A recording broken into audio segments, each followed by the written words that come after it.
Okay, so welcome to my audience. So this is Vantage Point Conversations, where I get to ask loads of questions.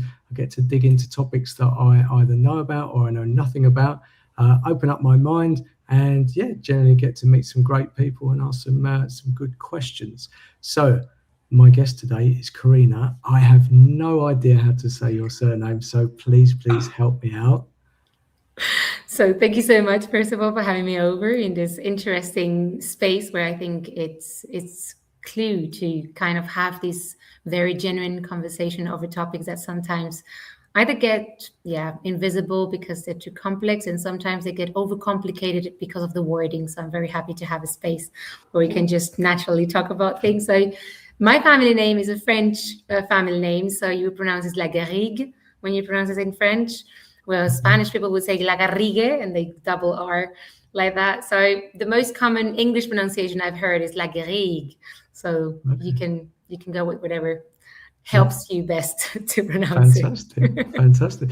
So do you want to, I always say this is my opening monologue, Karina.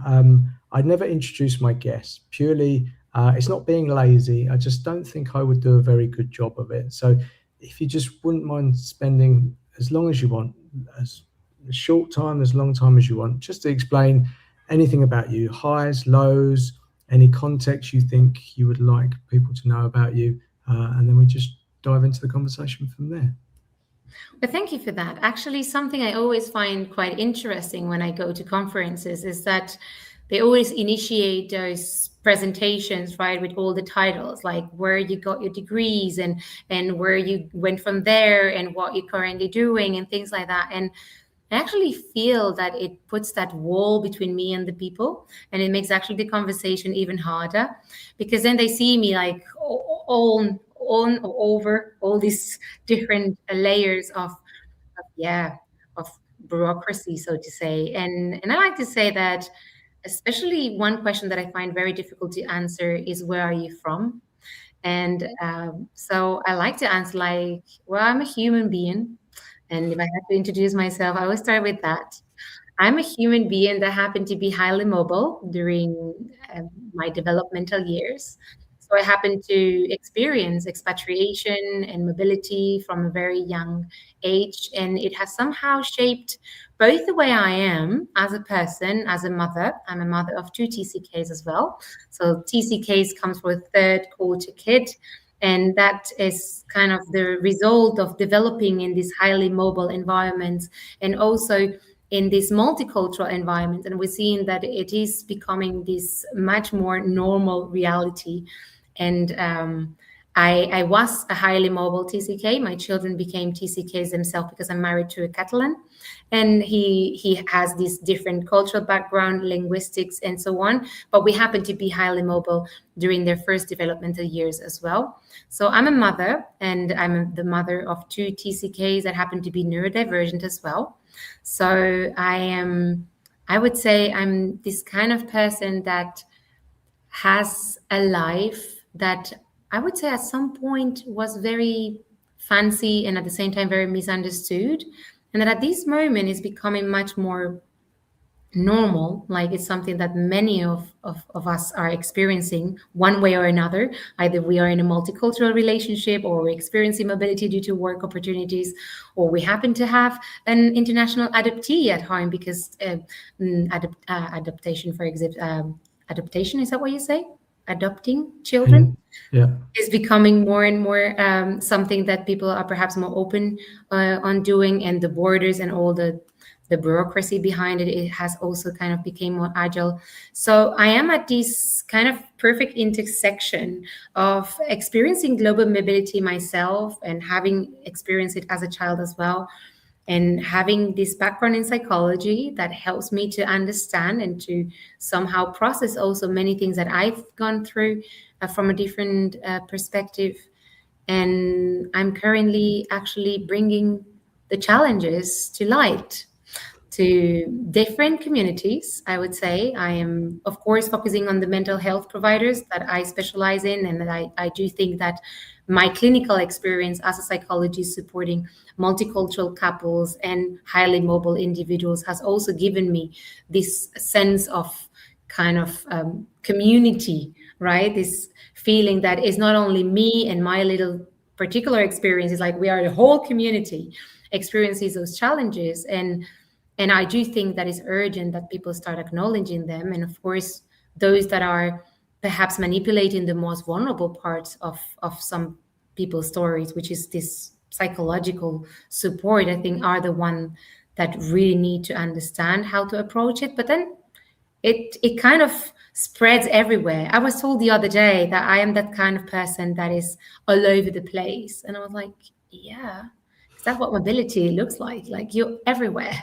Like you're literally everywhere. You're all over the place. So understanding that mobility has that impact in all these different layers of complexity, of how you define yourself, how you move, how you relate to things, how you perhaps just answer to the question, where are you from? It's something that to me is becoming very important. And I would say that kind of resume like a little bit where I come from and what I ended up doing that is literally directly related. I love it. So you've given me lots of places to jump off with. The first one I'd say is, I love your opening. First of all, I'm a human being, because immediately when you said that, something clicked inside me, and I was like, oh, what a way to connect. Because like you said about titles, everything disappears. I'm not a title, I'm a human being. And then someone in front of you would just go, oh, well, I'm a human being as well, so I can talk to you. And this topic of titles is something that I think we could probably dig into, but that's maybe a conversation for another day. I'm not a fan of titles. I think, I scroll through LinkedIn all the time trying to connect with people, and like some days I'm just absolutely bewildered by the titles that people have called themselves or been given, and sometimes it's actually like, oh, well, I won't speak to you because of that title. And it's this really weird barrier that I think we put them there, and we think it's going to create some sort of either connection, but oftentimes it creates a big barrier, and maybe we want barriers, I'm not sure. But anyway, that's a topic for for another day. But I selfishly, I wanted to have this conversation. Like all the lives that I do, I speak to my guests beforehand to make sure it's okay for you to talk and we can find the topic. But it's actually a subject that I've never really given any consideration to. However, so why I never gave it to any consideration, I come from the corporate world. I worked for a lot of, a few banks, and they had global offices. And so I spent most of my career in London, worked there, and worked for one of the banks that had, global sites. And mobility was just one of those things. You'd find a new manager or a leader. It was mainly leadership roles where people would come in from other countries, or they would be sent somewhere else. And I never gave it any thought. I just thought, oh, okay, that's it. I think how I would have seen it was, oh, we've got a new manager. They're not going to understand me now. I've got to go through the whole process again. However, just over 10 years ago, I moved from the UK to Luxembourg. And I did that because my partner at the time, she was German, and she worked in Luxembourg. So I said, oh, okay. She was in the UK, and I said, oh, I'll give going to Luxembourg a go. I really struggled at the beginning. It was quite something. It was effectively, I turned my world upside down, and it was all my decision, but there was a lot in that, and I never really gave it any consideration. But if you've ever been to Luxembourg, it's quite international. There's so many people there's a lot of German, French, Luxembourgers who are obviously, it's their country, people from Belgium, and they're quite close borders, so a lot of people travel in. But then you get a lot of people from Spain, from Italy, and a whole host of other countries coming in. And I remember being pretty scared, like being in Luxembourg. So I started a brand new job in a new company. Everyone was super nice. I was just shitting myself. Like, honestly, I didn't speak the language, still don't, by the way. It's an English thing, we can dig into that. And I didn't know where I was going. I didn't know anything. I couldn't comfortably go into restaurants. Everything was new, and it's not like changing jobs in the UK from one company to another. This was literally everything. And at this point in time, I was with my girlfriend. She was super supportive. She made everything so much easier, and my transition here was so much smoother because of her. But I'd left my family, my routine, my friends, everything I'd known for. So we're talking 10. So I was 36-ish at the time. I thought that I was going to grow up where I was born. I was going to find someone within a 2 meter radius and get married. And then life changed. And it was all my decision. It wasn't forced upon me. But I looked around at other people, and there were people in the companies that I worked at that had come from other countries. Sometimes some of the big managers had done tours in different countries. Asia was often one of those. I don't know if I'm not quite sure why Asia is one of those places that they send most managers anyway. And I thought, why am I the only one feeling scared? Like, I mean, I wasn't sitting there trembling, unable to work. I could do my job, and I could do it very well. The problem was I'd come from a culture in London where it was quite cutthroat. It was, sort of, you had to work, you had to produce, we were working in big teams. And then I came to Luxembourg, and where I was working, the culture was very different. They took their lunches. You didn't really come in early, you didn't leave late. And there was a lot of adjusting, and I was hoping that the world would adjust to me, but I had to adjust to it. And so I never gave it any thought. And I thought about it when it happened, but I haven't given it any thought until we had that conversation about how that's going to work for all those managers. Because, again, I've seen managers in companies in Luxembourg, and they seem to just get it all okay. But then when we spoke last week, I was like, oh, maybe they're scared. They're just not able to talk about it with anyone. And I think because of these type of roles, etc., leadership and management, etc., it almost comes with an unwritten rule that you have to be strong, or you can't show vulnerability. I've never really seen it and the more conversations I have with people on LinkedIn, often one of the things that I talk about is what isn't really talked about much on here, especially around leadership. And a lot of topics come around loneliness and being able to connect with people. And I was like, oh, okay. And that wasn't around mobility. That was just in the leadership part of things. But that must be hugely enhanced when someone's coming from another country to a country. They've got to set up camp. Some people are there they know that they're either there for 6 months, a year, 3 years, or whatever, and that's generally in their contract. They've got to perform, they've got to make friends, they've got to settle their family in, if they've got kids, if they haven't, there's a whole load of things to consider. And I never really considered that of like how these managers were. So I've said a lot. I'm not expecting you to answer every single one of those things, but it's such a fascinating topic. And where do you sort of jump in? Do people come across you does a leader reach out to you and say that they want to talk about it, or do you go into companies to help people integrate, or how does your work sort of come into play? So first of all, I think you just introduced a personal experience that very much explained a lot of why it is so important to see case by case. Like, you presented a scenario where you were moving right? But in a scenario where the first thing that you highlighted, and you highlighted different times, it was you had the support, and your transition was better or smoother because of that support. And not everybody has that support. Not everybody is moved around the globe with a support network, or not even with a companion, let alone with a person that is feeling supported, her or himself. Like 70% of the cases is a spouse, is a woman that is going to be going with the international leader or professional that is being relocated.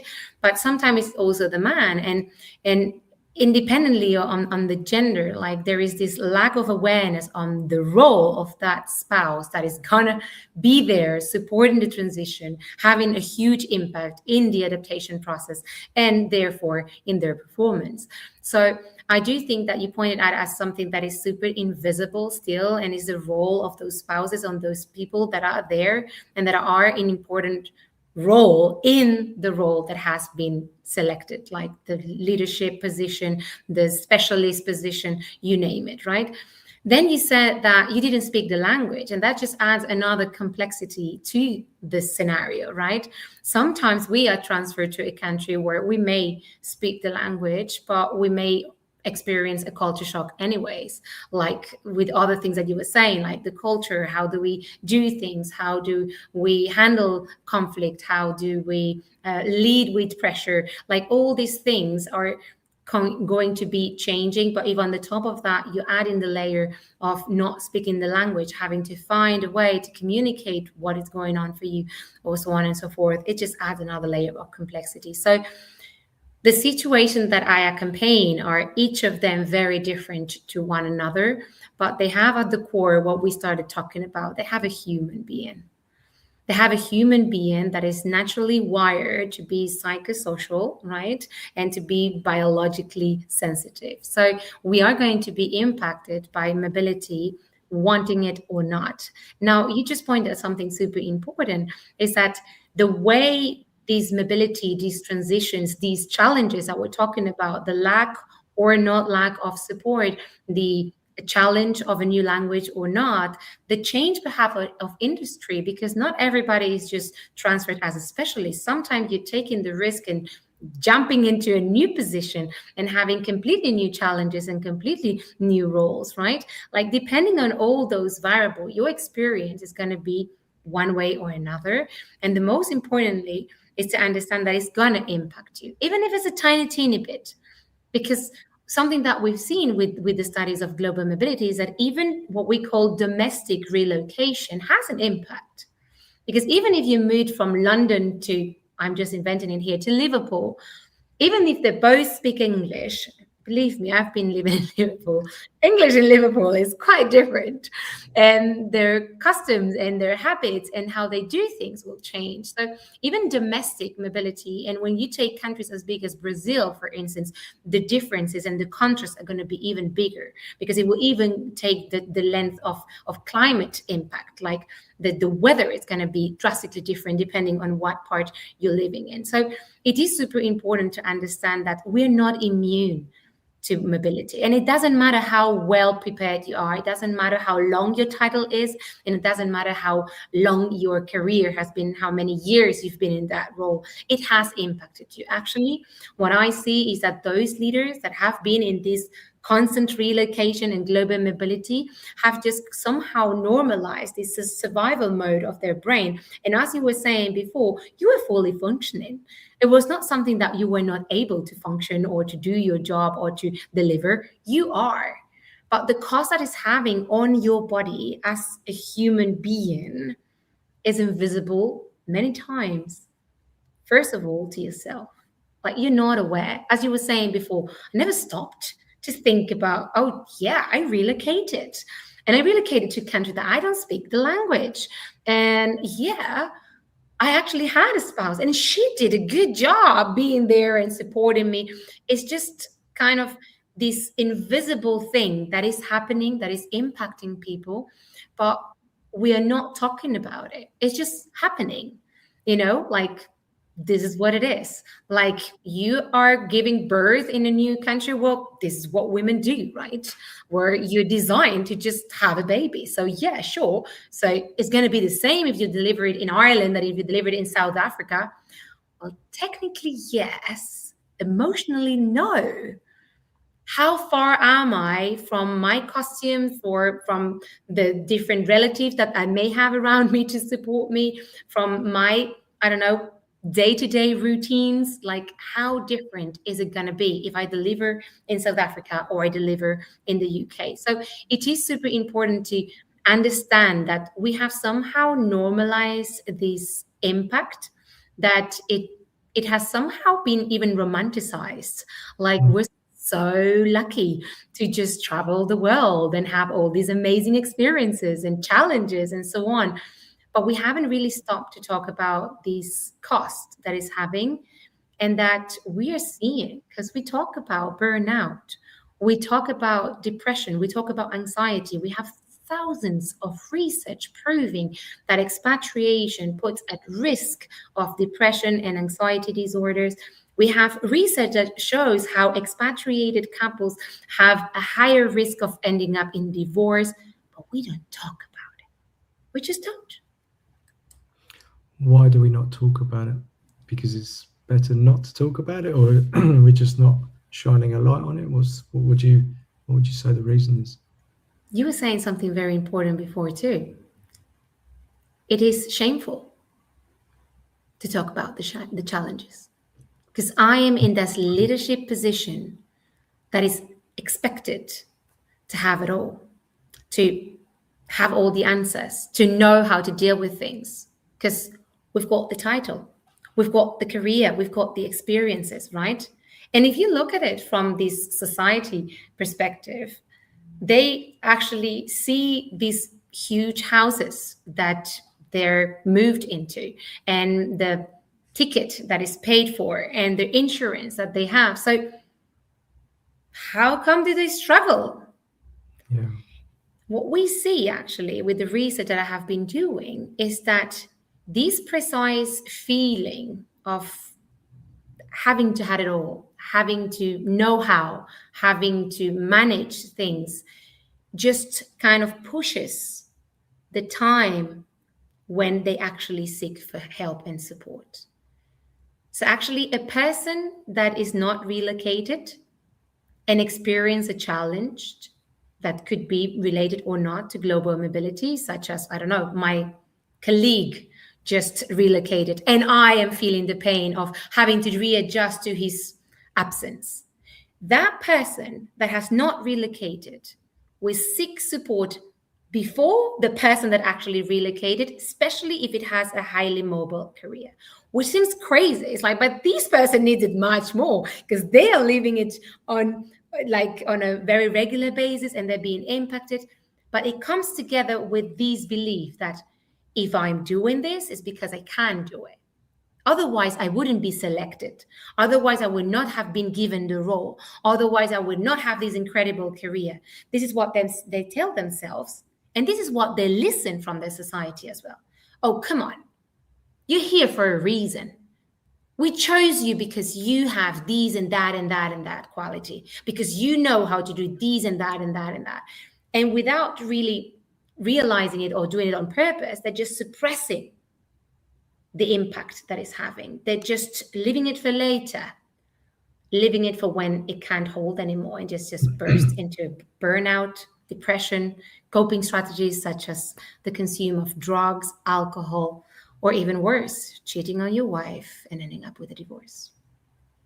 I was wondering who needs to understand this more, like the people asking for people to go into like mobility programs, or the people themselves going into the mobility program, because the companies need to be aware of the impact on their staff, right? And I think even in my own life, I realized that had I have made a decision or talked about something earlier on, and there's reasons why you don't, again, shame, guilt, whatever. Yeah.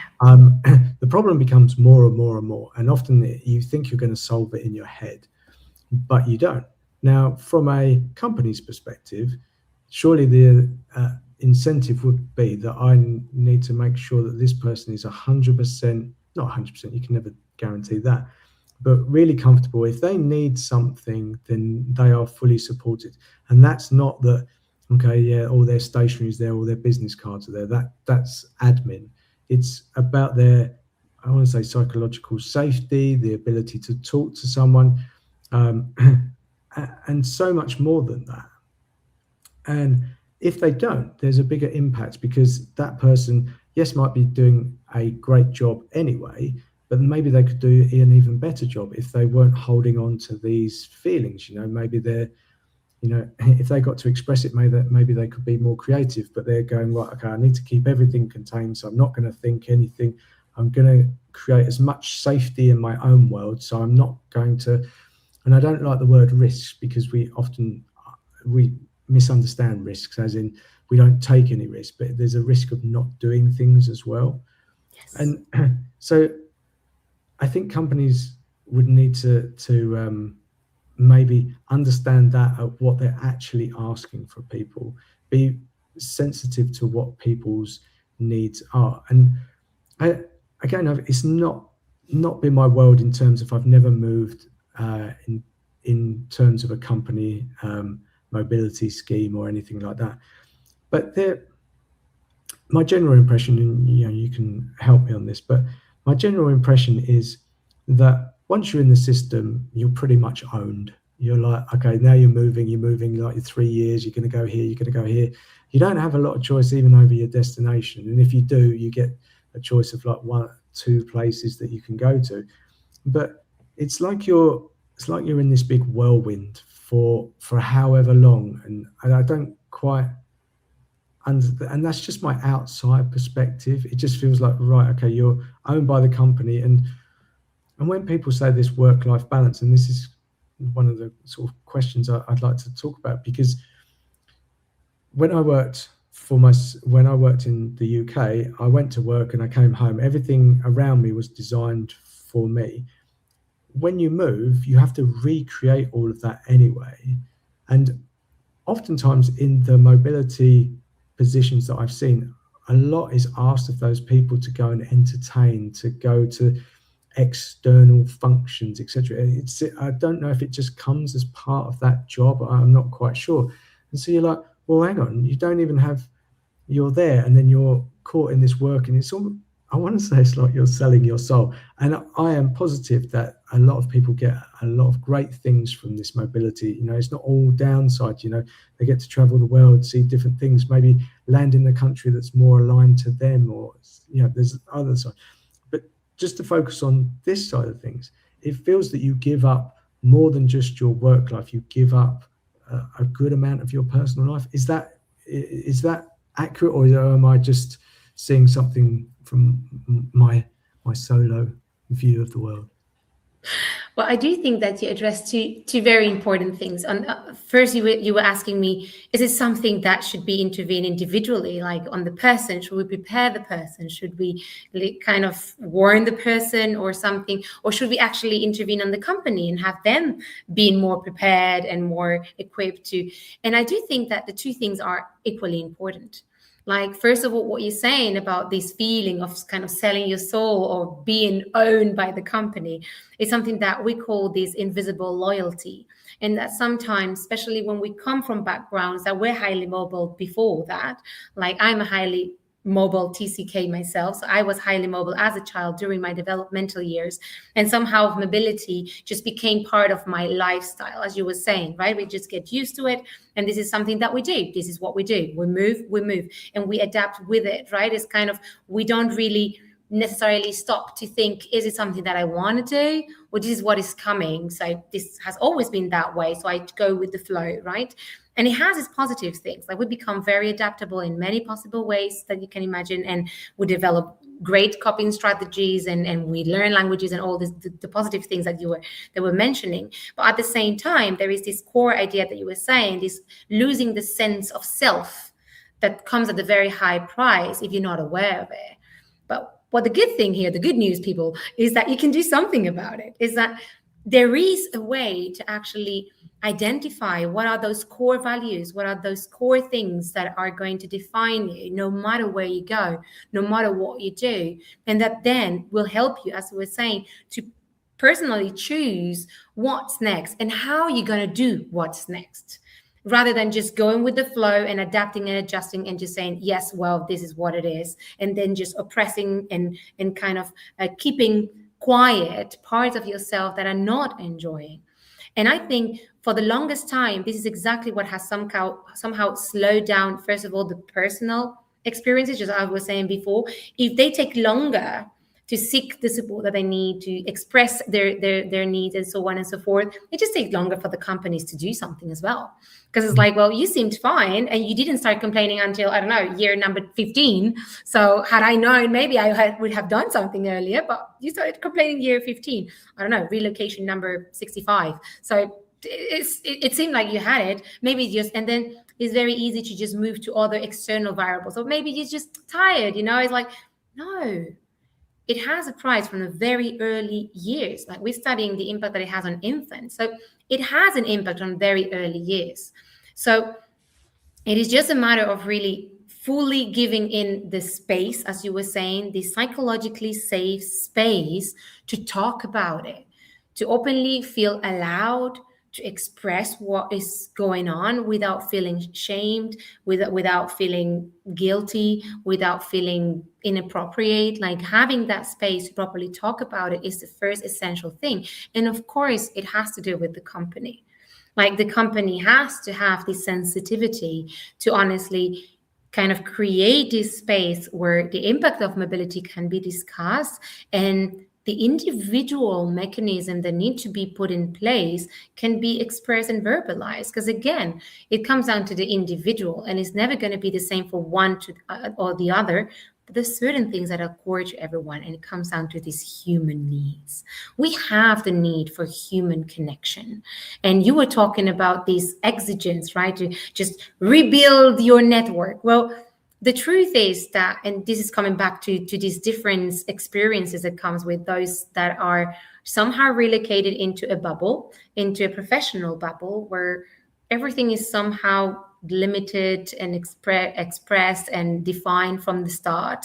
So perhaps you end up in a multicultural environment where the language is English, where you know a little bit or what to do, what not to do. Some norms are very explicitly shared, but many times part of the relationship, especially when they are families or couple that are relocated, a part of them lands in this bubble and the other part lands into the raw expatriation life experience. Like you're confronted to what you are saying. I don't speak the language. I don't understand the cashier. I don't understand the person at the bank. I don't know how to do my taxes. I have no idea how to go to the hospital. Is it private? Is it not private? Like they are confronted to a completely different reality. And there is where this risk in multicultural couples or in highly mobile couples becomes so high to divorce, because many times they do not go through the same experience of expatriation.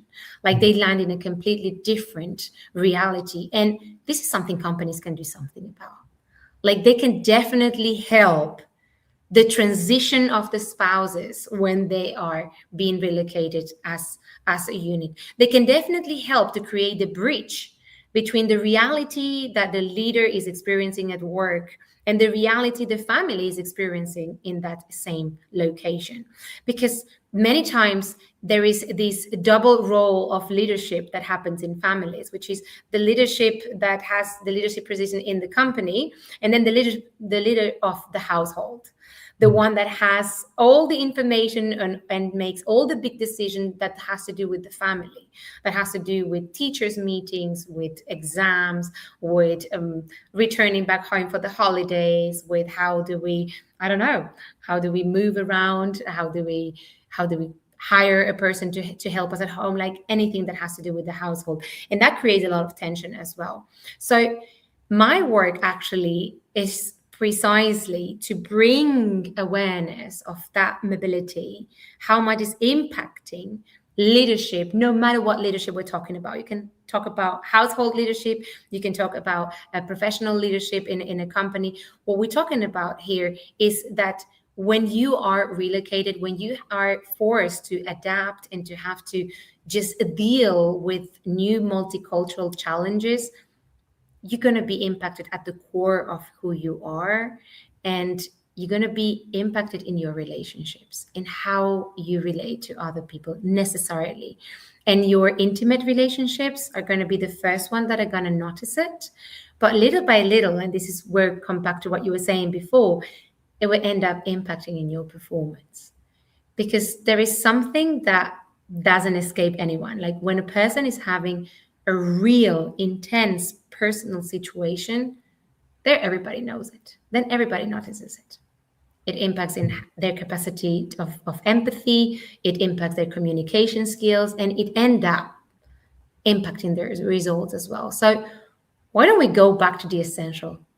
We are biopsychosocial beings. So shall we address those needs always and first? Before we train leaders to be good communicators, internationally trained, and being able to solve globally international big disasters?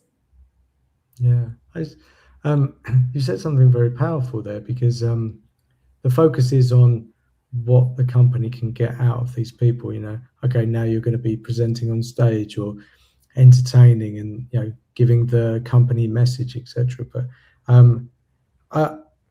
I truly believe, and even more so doing what I do now, that people can feel, not necessarily through their language, yes, occasionally, but through their body language, the way that they show up, the tolerance they have to deal with certain situations.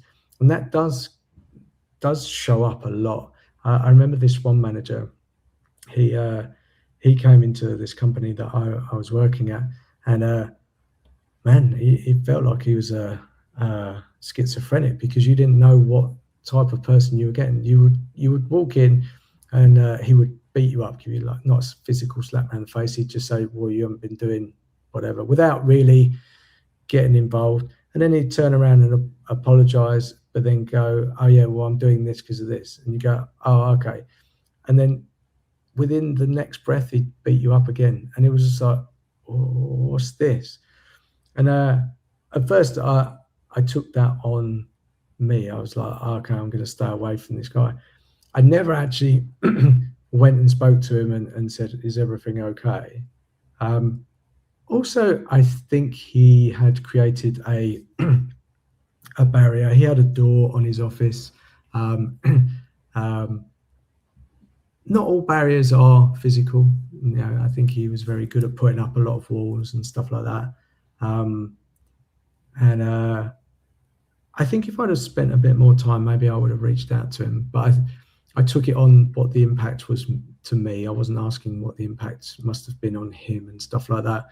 And I think if you go with that mindset and like curiosity about how is this for someone, not in an invasive way, but just sort of see, how are you settling in? And you touched on this part. I think, we often see the person in the office, but most of the time people in leadership roles, I would suggest, and I'm sure it's changing, are a little bit older. So they have got a family, at minimum, probably a partner or a wife or a husband.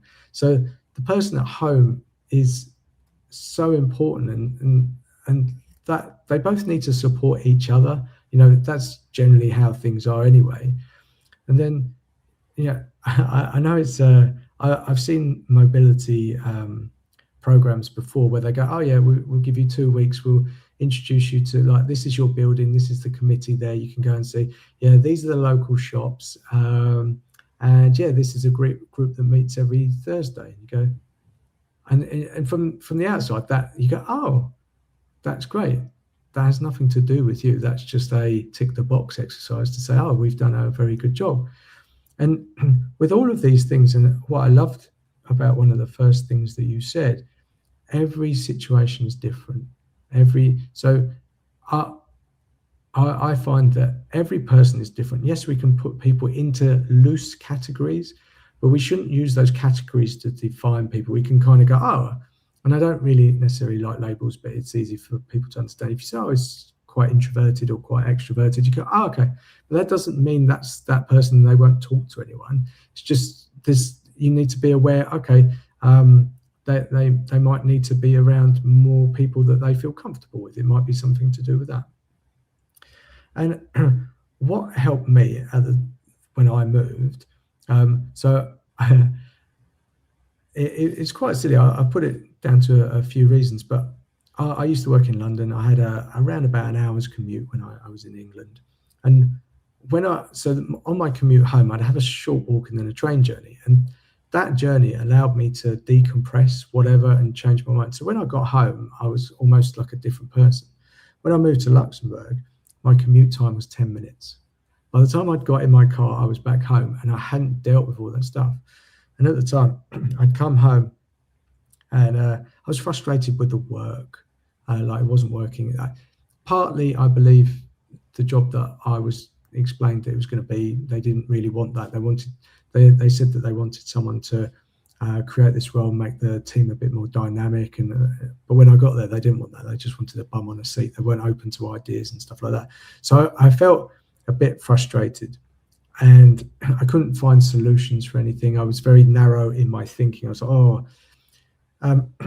so at the time I'd come back and my girlfriend would say, oh, you're being quite aggressive, not physically, but just in the way that I spoke.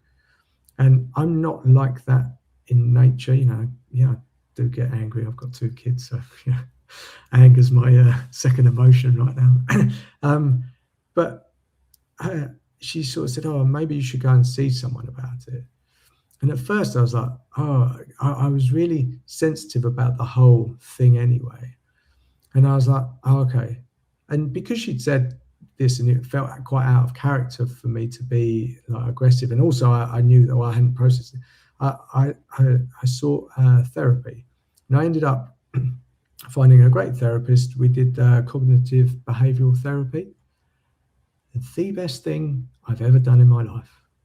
It was just so at first I'm quite open about myself, I'm quite open about things, but I went there and it was just such a beautiful way to discover more about me. And one of the first things that she said is, people think that coming to therapy is a weakness. She said it's actually a strength. It takes courage to come and talk to a therapist about these things. When she said that, I reframed my whole idea of therapy. It wasn't that I was against it. I felt part of me was ashamed, especially, I know it's changing, but as a young man or a man, men don't tend to talk about those things, or they deal with it in a different way. Go and have a beer, which never solves anything. It might solve it for a moment, but it's not that's the short-term game. You need to think about the other things. But going through all of that was amazing. Just being able to go and discover who I was, not why I was, but so much about myself, was so enjoyable.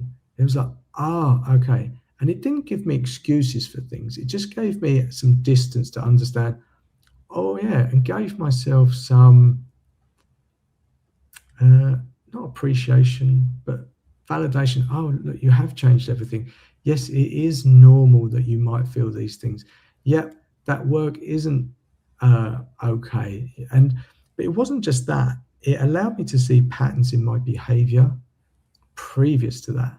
Now, the patterns showed up, but in different areas. It wasn't always at work. Occasionally, yes, you could see the sort of certain type of behavior when I felt insecure or certain things.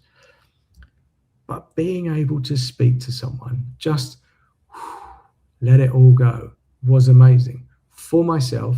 And it sent me on this journey of understanding myself.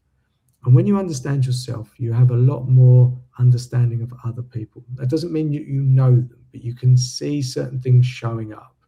And it helped our relationship 100% because I was a lot calmer. I had someone to talk to. I would caveat that to therapy shouldn't replace speaking with your partner. It's not you go there and you speak about it. You still need to speak to your partner. I would say that's something that I didn't quite get right. And because I'd spoken about some frustration, I didn't want to talk about it. I was tired after therapy. I don't think my partner would have fully understood some of those things that I've going through. And I didn't feel the need because I'd already spoken about it. And I think if you're not careful, you have to just explain stuff that's going on. And we're not always great at explaining what's going on in our heads. And I think just taking that time to explain things that are actually going on to your partner, and because I feel that your partner or your family is one of those, you don't have to protect it like as in, oh, there's no movement in it, but just you all need to work together in an environment that's quite alien to you. And yes, you might make friends, etc., but the people that are going to understand you or are connected with you or surrounded by you the most of the time is your family. And you have to give them a window into your world enough. You don't want to overload or whatever. And so it's about finding that balance between you, what's going on with you, but also sharing with your partner and things like that. And there's no guarantees for anything, but I think that ability to go and express things and I've always said this, a small thing in your brain can be absolutely gigantic. It becomes very big very quickly. Then what I found is that when I go to therapy, I would say something, and as the words tumbled out of my mouth, I was like, well, that's silly. Because something exists in your head and you're having this big conversation, you go, yeah, that's right. But when you say the words, it's like, oh, that's a bit strange. And it's strange how something that big can become small or insignificant just by expressing the words. So again, apologies for a big long ramble, but I think that part was really important for me in progressing and I would encourage anyone, I want to say especially men, because I think there is a stigma still attached to it, but really not. I think I talk about it quite a lot because I would like to encourage not specifically, I like to sort of say to men, yeah, you can do it. It's no shame. It's actually a very amazing skill to have, not only for myself, but for my partner, but also for my kids. And so don't just do it for yourself, do it for the people around you. Having a window into your own awareness is a great gift to have.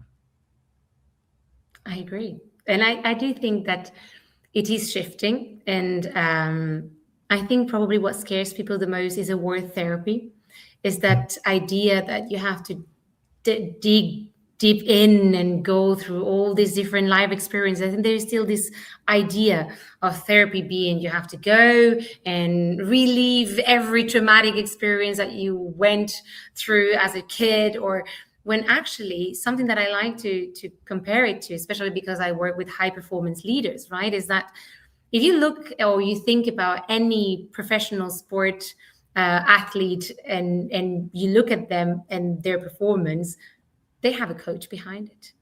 It's like they would never be able to do what they do without somebody looking at their behavior and their actions from the outside with a training that allows them to see what needs to be improved, what needs to be shifted, what needs to be adjusted in order to get them to the top performance. Because they are still the person that are executing the whatever sport they're doing, but they have someone with the expertise to look from the outside what is impacting them, how the shoes are going. Like maybe the sport athlete would say, well, I do feel unbalanced. Okay, but they have to see, okay, it's when you do this, so they have to be less slippery, or they have to be more X, or yeah, when you take this, you have these movements. So it's here, let's try to change the movement. And if it's not the movement, then we can change the racket and so on and so forth. Where I see that most intervention have been done on, so to say, and taking the same analogy, trying to improve the environment, right? And a lot of them have been, let's prepare them with more skills, like prepare them with more abilities to talk into international environment, let's equip them with whatever, with more money, with a car allowance or whatever. When it's like, okay, these are the equipment that most probably have an impact to a certain extent, But then what about what has to do with the person? With what the way they're moving, with the way they are reacting, with the way, and for that, you got to a very important point. They need to know themselves. They need to feel themselves. They need to be connected. An athlete has no doubt that they need to know and be connected to their body 200% to be able to perform. They have no doubt. Like how much they sleep, how much they eat, where they go, how they're being impacted, the messages they're sending themselves, everything is going to have an impact on their performance. Why aren't we doing the same thing with leadership? Why aren't we doing the same thing with household leadership? Moms, dads, why? Why are we not? If it's exactly the same thing, coming back to the initial conversation, we're talking about human beings. If they are impacted on a sport performance, they're going to be impacted on a cognitive performance, let alone in an emotional performance where you have to deal with another human being. And I'm taking kids now here because they're the toughest, because their amygdala and all their emotional areas of the brain are not fully developed. So you're very much triggered by the absence of the response you would like to get. But let's just be honest here. There's so many adults that have no emotional skills, no emotional regulation strategies that will confront you and put you in situations that are as difficult. And we're training leaders to be, kind of robots. I love this trend that there is online lately. Like, let's humanize our interventions. We have a humanized leadership program. It's like, so were they not for human before? Were they kind of robots, or what was it for then? And actually, if you look at them and what they were asking them to do and how they were asking them to perform, it actually closer to what you would be able to ask ChatGPT or Gemini than what you're actually able to talk and to expect from a human that is going to be experiencing all these human challenges that have to do with human relationship, that have to do with body physiological challenges, and so on and so forth. And something I really like about our conversation when we first met to agree upon this little conversation, right, was how you were highlighting that many of those leaders look very cold and very distant, and that how you would think that this is insecurity, right? And that so many other people actually see it as arrogance and on the contrary, like self-confidence and so on. And probably the two extremes are true at some point in their performance, meaning that there are some points where perhaps they feel very secure and very sure of what they're doing, but it is the level of overwhelmness, is the lack of self-respect and fulfilling their internal needs that will take them to this roughness. Because as we were saying before, once your brain is overwhelmed, you're not in what we call this choice mode. You cannot choose your reaction anymore. You are in what we call survival mode. Survive. It doesn't matter how. If it's being the tough guy, then that's the tough guy. And that's it. You don't question yourself anymore because you don't have the headspace to do that. Same with insecurity. Most probably there are some moments where this insecurity that you perceive when they put up this facade, right, may be actually the reflection of a real insecurity. But what created that insecurity? As you were saying before, if you don't come in with this genuine curiosity and human approach to, hey, it doesn't matter that you're my top leader, I still see you as a human. Are you okay? You just relocated, your mom is in hospital, and your wife just had a baby, and you guys are not sleeping at night. Is there anything I can do? Yeah. Human to human. Yeah, and I think, that human part is the way you described it is, we seem to expect a lot from people almost in a robotic way to switch off emotions, to switch off or detach from who they are. And, that shows up in other ways, in illness, in resentment, in disagreements at home, because you the more you disconnect from yourself, you're dealing with, we always sort of say symptoms rather than the root cause. And if you can find what the root cause is, then the symptoms pretty much go away on their own. And if you just fix the symptoms, another symptom's going to come up. Exactly. And I think, all of this, I think from a company's perspective, they need to understand they're asking a lot, and that there's a human behind all of those decisions, and it's going to impact them on a human level, and understand what that actually means. But also for the person themselves, just really to understand that they are human, and that's okay. And that, in your example, those people have been given an opportunity, and maybe that pushes out the timeline that they actually raised that. That's when you were saying it, I was like, yeah, I can understand that, because they think, oh, I've been given this extra promotion, I've been given this place, and it's the thing is, it's done consciously, but also subconsciously. Oftentimes there's a big no, so and so is going to relocate here to do this position. See, it's like you're being forced with this big shiny headline that you're going to take over this position, and then that must come with some feelings of, I don't know, insecurity or feeling that, oh, okay, I've got to do a good job, so yeah, I can't really complain because of this and this. And it's not about complaining. I think it's just about connecting and understanding yourself, and see what's going on, and talking about it with the right people, whoever that is, and someone that can truly understand you, not a tick the box person. Just go, oh yeah, I met with him twice a week for a month, and now we're done. But someone that can actually hold a mirror up in the kindest way, in the way that suits you the best, and that can say, okay, look, this is the stuff going on. And I think, yeah, if we looked at things from that human perspective, I think that would go, yeah, a lot further. As you were talking before, the word home pops into my head, and I wanted to talk about that. I know I'm conscious about time, but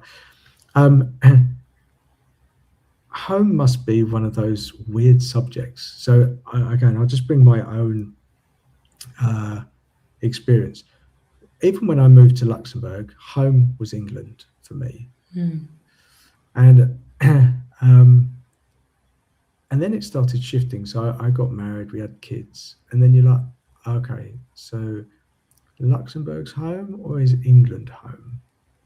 I was like, and then when I just came back from the UK, and then I was saying, oh yeah, when we go home, and I was like, I have to explain what home is to other people, because home is here in Luxembourg, and it shifts, and it doesn't happen just on one date. It's not, okay, because I've moved country, now it's home. It's a feeling. It's where your base is. Now, why I say that, because even for me, that was a little bit confusing. Now, I've just moved from one country to another.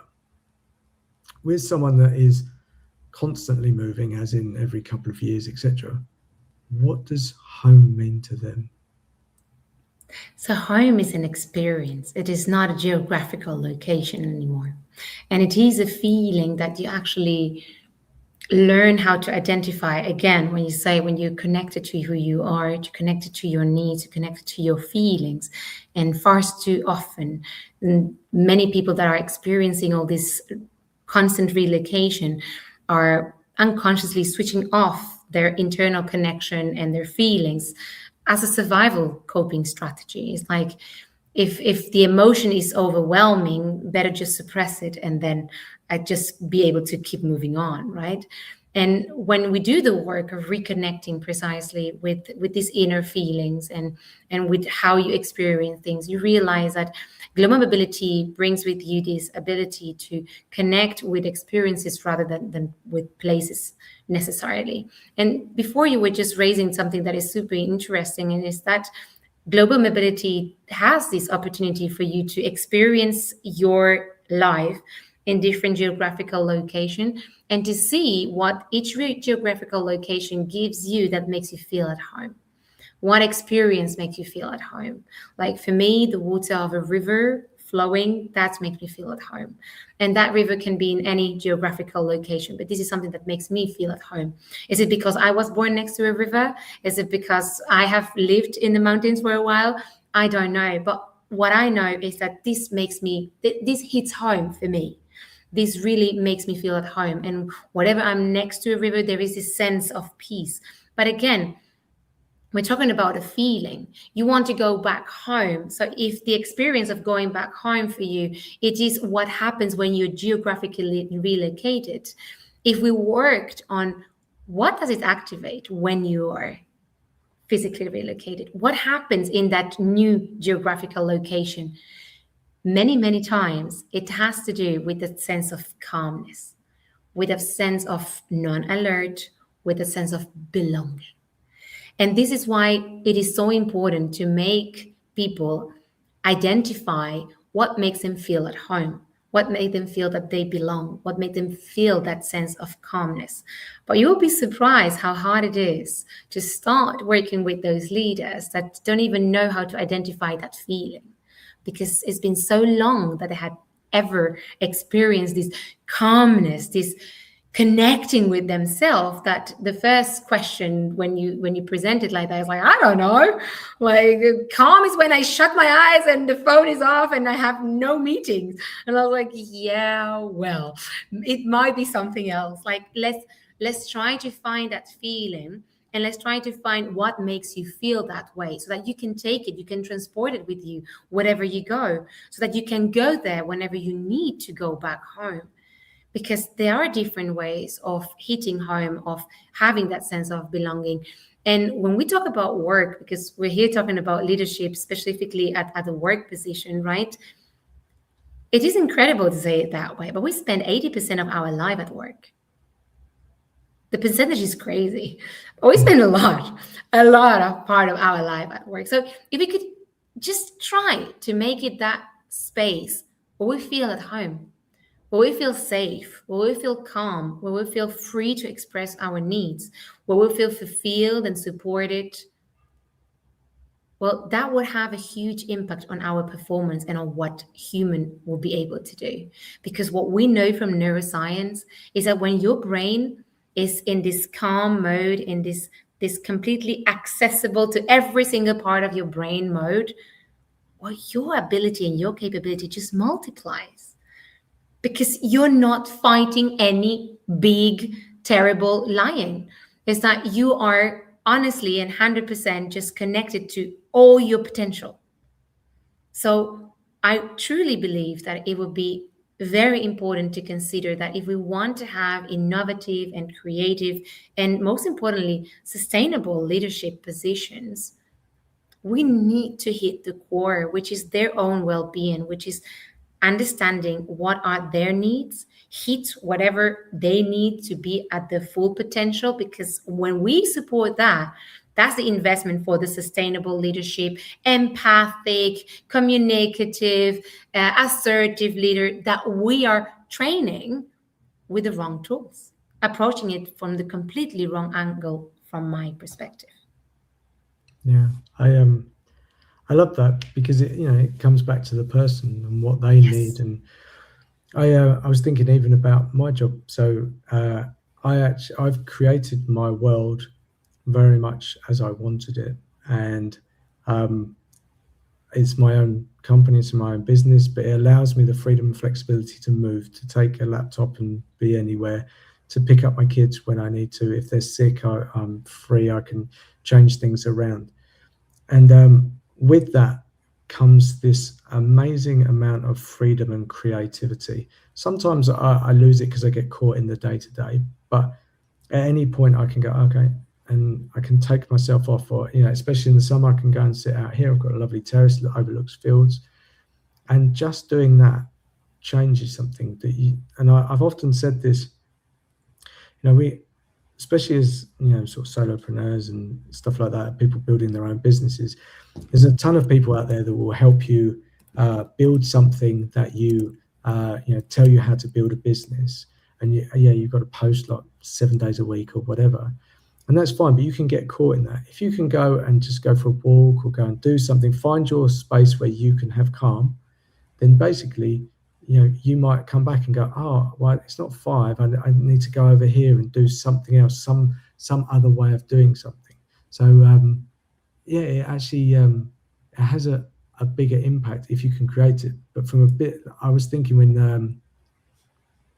you were saying companies often put even more pressure on the people landing in the new place, and they've got to deliver. And I think that is also reflected by the person trying to mirror that back. Oh, I've got to deliver. But creating that safe space would be, much more beneficial in the longer term for building that position, building the company, and actually getting the results that the company want from that person. Exactly. But I do think that this is the main shared goal. Like, the professional wants to perform, the company wants the leader to perform, and let's address the person that we're asking to perform with whatever they need to be able to be at the full potential. Yeah, good. I think that's an amazing place to end. I think there's so many questions. What I loved about this is that it's about humans. It's about connecting with people, understanding that ripple effect. It's not one thing, one size fits all. There are certain things going on, but there's a lot. You've opened my eyes to a lot more that can go on. And I'm going to give a lot of thought to what we said. So maybe we do a round 2 and I can start asking some more questions. But for today, thank you very much for your time. Where should people find you if they want more insights from you? Is LinkedIn the best place, or you have a website? Where should people find you? I do have a website. I have www.expat World Psychologist website, and we are very, very soon launching Emigra Leadership as well. And we are having this opening session that is happening on Friday at 2 p.m. And you were asking before that question, and of course, there are many leaders that come to me directly when they're hitting these very challenging moments, as I was saying, in a relationship or in a professional challenge. But I also encourage companies to come to me. I think I am moving towards this much more preventive approach with Emigra Leadership, where we're going to be having those preventive packages as well to support leadership that perhaps are going to be relocated or that are just on the onboarding program, and to start acknowledging and preparing both CHRO and HR departments on how to approach the impact of global mobility. And most importantly, to give these very highly demanded leadership position the support and the guidance that they need to be able to, as we were saying before, first of all, understand themselves, to be able to support themselves. And there is something magic that happens, Colin, is that when the leader is performing from this place of self-respect, self-acknowledgement, everybody else follows, because that's what the leader does. They set the example. Yeah. Well, very powerful words to end on. So for today, fantastic. Thank you. I will repost this and I'll link to the links that you've mentioned as well.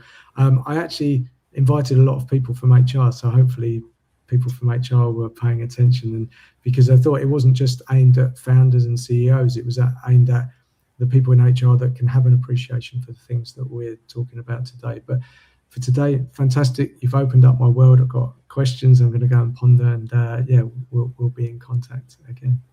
Thank you so much for this space, Colin. It was a wonderful conversation, and I really hope that it has agitated some minds towards this change that I think needs to happen one step at a time. Lovely. Thanks very much, Karina. Bye. Bye.